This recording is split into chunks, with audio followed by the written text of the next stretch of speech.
Assalamualaikum warahmatullahi wabarakatuh. Perkenalkan, nama saya Hafaz Rizkan Fadilah akan membacakan puisi berjudul Diponegoro.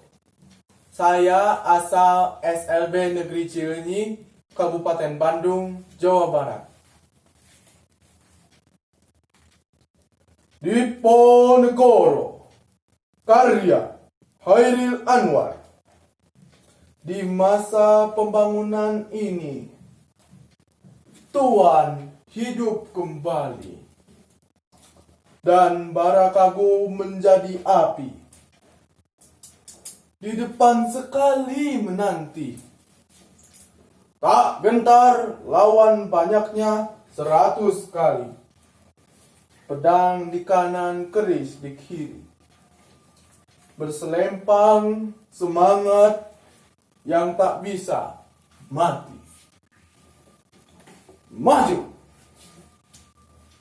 Ini barisan tak bergenderang berpalu. Kepercayaan tanda menyerbu. Sekali berarti sudah itu mati. Maju! Bagimu negeri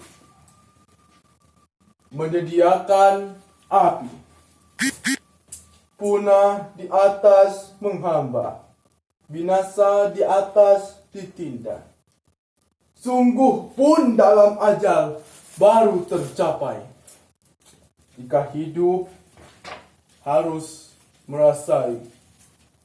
Maju, serbu, serang, terjang. Assalamualaikum warahmatullahi wabarakatuh.